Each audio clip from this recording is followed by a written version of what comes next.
Sedekahnya orang miskin. Sedekah merupakan ajaran Islam yang berdimensi sosial.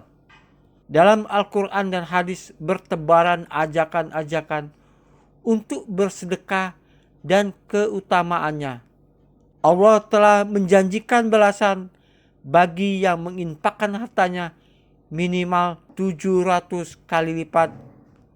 Maka dari itu tidak heran apabila banyak orang kaya pada zaman Nabi SAW yang bersedekah sebagian besar atau hampir seluruh hartanya, seperti Abu Bakar As-Siddiq radhiyallahu an.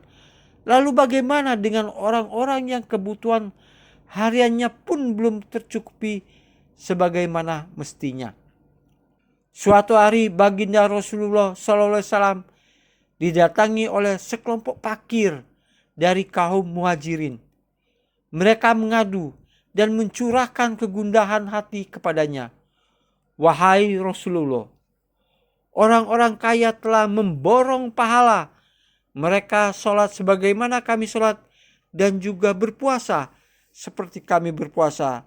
Namun mereka mampu bersedekah dengan kelebihan hartanya.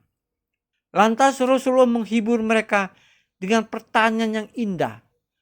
Bukankah Allah telah menjadikan bagi kalian jalan untuk bersedekah?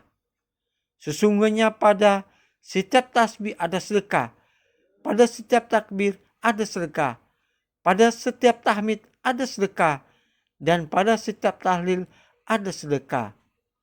Menyuruh kebaikan adalah sedekah, melarang kemungkaran adalah sedekah, dan mendatangi istrimu adalah sedekah.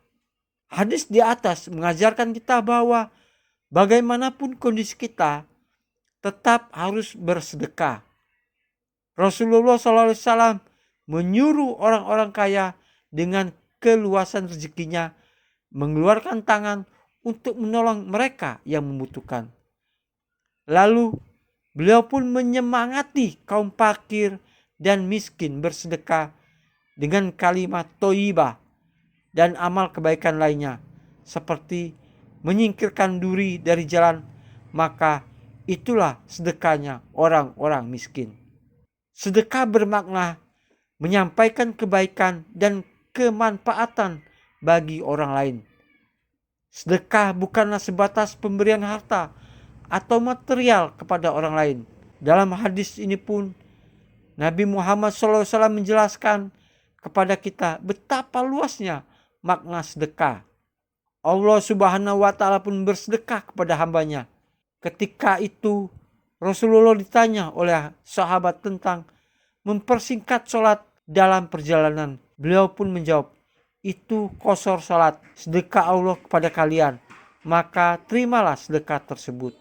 Sesungguhnya menghadirkan niat baik pada hal-hal yang diperbolehkan seperti makan, tidur, berbisnis dan sebagainya akan membuahkan ketaatan kepada Allah. Maka perbuatan tadi pun bernilai sedekah kepada diri sendiri. Ada berbagai jenis ibadah sosial. Ini berarti bahwa sedekah tidak hanya terdiri dari uang secara material, tapi juga dari seluruh amal, yaitu ucapan dan perbuatan, yang menunjukkan kebaikan dan mencegah keburukan. Ajaran bersedekah berlaku untuk semua orang, baik yang kaya maupun yang miskin. Rasulullah tidak memaksa orang fakir untuk menjadi orang kaya. Sebaliknya, dia mengarahkan mereka ke jalan yang sesuai dengan kemampuan mereka.